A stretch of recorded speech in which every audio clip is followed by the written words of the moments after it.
Amigos televidentes, muchas gracias por seguir con nosotros en este programa Historias de San Luis. Seguimos con el tema de la alhóndiga y nos acompaña el doctor José Armando Hernández Uberbiel, que es especialista en el tema. José Armando, hablas en tu obra de una segunda alhóndiga. Es más, estamos a un costado de esta segunda alhóndiga. De ese segundo edificio, sí. En lo que actualmente es la calle Hidalgo. Julián de los Reyes. Julián de los Reyes, está frente a la antigua plazuela de los Mascorros y José María Morelos. ¿Qué nos puedes decir sobre el segundo edificio de la alhóndiga? ¿Por qué se hizo? ¿Cuándo se hizo? ¿Cuáles son sus características más importantes? Muy bien. El segundo edificio obedece a una situación de carácter político. Por ahí recordará el público televidente que en 1767 pues hay los famosos tumultos, los tumultos de San Luis. Entonces, en aquella ocasión llega el visitador general de la Nueva España, don José de Gálvez Gallardo, a imponer con mano militar orden en una ciudad que se había levantado, ¿no? Entonces, en aquel momento deja establecido que el edificio que eran las casas reales, que es donde ahora está Palacio Municipal, el Centro Cultural de Palacio Municipal, que se construyeron uno nuevo, justo enfrente. Y como ya comentamos al principio de nuestro programa, enfrente, en la cuadra que hace frente a Palacio Municipal, pues estaba la alhóndiga. Entonces, se ocupaban varias cosas. Primero, tener dinero suficiente para poder hacer la obra que Gálvez encargaba. Segundo, reubicar la alhóndiga, porque en donde iba a estar el espacio de recaudación fiscal, que era la alhóndiga, que además Gálvez le pone un impuesto fuerte al grano y a la harina para que se construyan las nuevas casas reales. Pero el pueblo, bueno, el ayuntamiento dice, ¿y cómo le vamos a hacer? ¿Quieres que recaudemos dinero para construir un nuevo edificio donde además está la alhóndiga?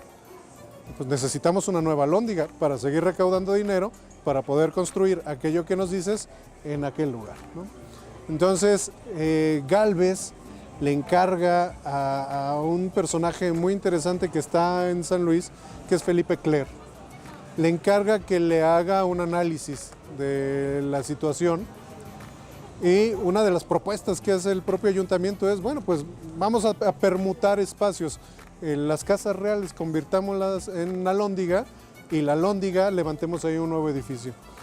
Y Felipe Cler emite un dictamen en el que dice, bueno, pues no, porque si ponemos las alhóndigas junto a la parroquia, pues la parroquia se va a ver afectada, el culto divino se va a ver afectado con los animales, con los insectos, con los olores, con los ruidos que siempre tiene pues, el bullicio, imagínense ustedes, de la alhóndiga, ¿no? Entonces le encargan que busque un nuevo paraje donde poner la alhóndiga y la alhóndiga termina colocándola hacia el norte de la Plaza Mayor, que es justamente en este lugar. Aquí Felipe Cler proyecta un edificio, él lo diseña, que es un edificio monumental, muy grande, muy bien concebido para la época, ¿no? Nada más para que tengan una idea, el diseño arquitectónico de la alhóndiga no le pide nada al diseño arquitectónico de una ciudad como Guadalajara para mediados del siglo XVIII. Felipe Cler hace el diseño, pero no termina encargándose de la construcción. La construcción empieza hasta 1771, cuando parte del dinero que en principio se había recolectado para la obra de las casas reales, termina invirtiéndose para comenzar la obra de la alhóndiga, ¿no? Y entonces, durante por lo menos 6 años, el dinero que ingresa a la alhóndiga con el impuesto que había dejado Gálvez para construcción de nuevas casas reales, termina empleándose para la construcción de la alhóndiga. Y entonces con eso el pueblo de San Luis y el gobierno de San Luis va retrasando la obra que por imposición había dejado José de Gálvez, ¿no?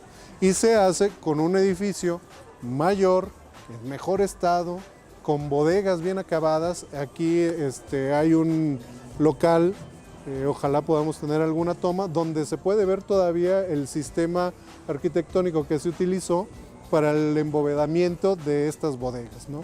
Eso es un edificio sólido, que está pensado para no tener los mismos problemas que aquella alhóndiga, que eran problemas de humedad principalmente, y la humedad tú sabes que es enemiga del grano, es enemiga de todo, pero en particular del grano, lo echa a perder inmediatamente, ¿no? Entonces eso le garantiza al ayuntamiento ofrecer espacios mejor adecuados para la venta de grano.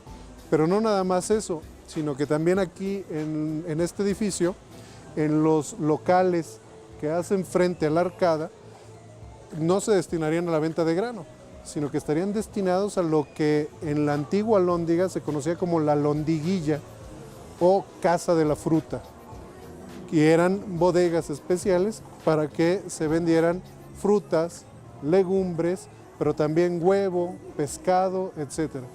Entonces Felipe Clerc concibe este edificio con términos comerciales completamente y decide dotar de una serie de pequeñas bodegas para que la gente pudiera estar vendiendo también otros productos además del grano y del maíz.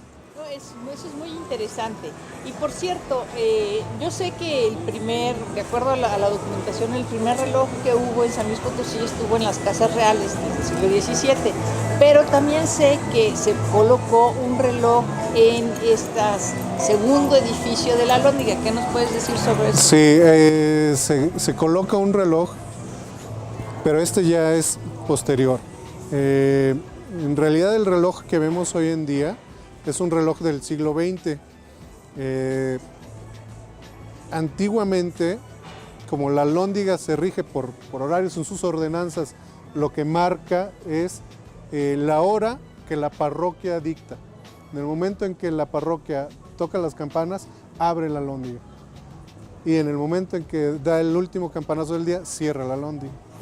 Ah, correcto. Bueno, pues eso es todavía más interesante. Y ahora, a ver, platícanos, ¿cuál es la relación entre el pósito y la alhóndiga? Es bien interesante porque el pósito, a diferencia, decíamos al principio, la alhóndiga es una institución que viene del pasado musulmán, ¿no? El pósito es eminentemente español. ¿O de origen romano? Hunde sus raíces en el origen romano, claro. Pero como institución ya dentro del gobierno español, el pósito es natural de ellos, ¿no? Y es muy interesante porque el pósito, a diferencia de la alhóndiga, tiene la función de asistencia. ¿En qué sentido? Eran constantes los problemas de desabastecimiento por sequías, por inundaciones, por fenómenos meteorológicos que afectaban aquello, ¿no? Entonces, lo que hacían las ciudades era mantener una cantidad suficiente, en este caso de grano y de harina, para que en época de carestía la gente no se desabasteciera, tuviera siempre el grano y la harina a modo. Y la vendían, evidentemente, pero la vendían barato. ¿De qué otra forma funcionaba? Era como una especie de banco de granos, porque aquellos agricultores que habían perdido por estos fenómenos la cosecha, bueno, pues el ayuntamiento les prestaba grano del pósito para que con ese grano pudieran otra vez sembrar. Entonces tenía esa función de estar manteniendo un equilibrio constante, porque ¿qué pasa?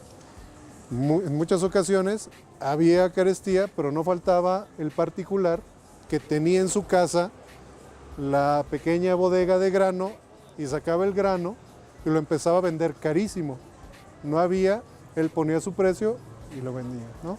Entonces el pósito contrarrestaba esas malas prácticas al mantener siempre sus bodegas llenas y poderlas vender. El Pósito, en el caso de la Alhóndiga de San Luis Potosí, se funda hasta finales del siglo XVII con don Martín de Mendalde, este alcalde, que ve la necesidad de que a la Alhóndiga se le complemente con un pósito. Cuando Felipe Cler diseña este edificio, pues diseña, digamos que la mitad es alhóndiga y la mitad, la segunda mitad, es el pósito. Entonces le está dando bodegas muy grandes al ayuntamiento para que mantenga el abastecimiento de grano. Y esto tiene una razón. A mediados del siglo XVIII hay una fuerte sequía que está asolando prácticamente toda Nueva España y hay un encarecimiento del grano y una carestía del mismo. Entonces Cler está pensando en esos términos para proponer un pósito de una proporción importante. Oye, ¿y cómo afectó el comercio informal a la alhóndiga? El comercio informal tiene mucho que ver con el regatoneo, ¿no? Los regatones interceptando las recuas, comprándoles el grano y después vendiéndola de forma particular. ¿De qué otra forma afectaba? Por ejemplo, a veces se ponían enfrente de los locales puestos improvisados, comercio informal. Aquí el comercio informal del que pues, nos quejamos en la actualidad, pues tiene siglos en realidad, ¿no? Nos encontramos quejas de 1610, donde los comerciantes dicen, es que se pone enfrente de mí una señora a vender panes y están la gente comprando panes y ya no entran a mi comercio, a mi tienda, a mi pulpería, a comprar lo que yo estoy vendiendo. Entonces, hay siempre el comercio formal y el informal están conviviendo de la mano todo el tiempo y con los problemas que ya sabemos. Bueno, lo que aquí es muy interesante es darnos cuenta que el conocimiento de nuestro pasado nos permite apreciar cómo hemos ido resolviendo los problemas en épocas anteriores, porque prácticamente los problemas siguen siendo los mismos. Exacto. Desde la fundación de San Luis hasta la época contemporánea. Claro, habrá algunos que han cambiado y han variado, pero los problemas fundamentales siguen siendo los mismos. Querido público televidente, vamos a ir a un corte y volvemos para la última parte de nuestro programa. No se olviden llamar a nuestras redes sociales o comunicarse por medio de nuestras redes sociales. La dirección aparece en pantalla y vamos a un corte y regresamos.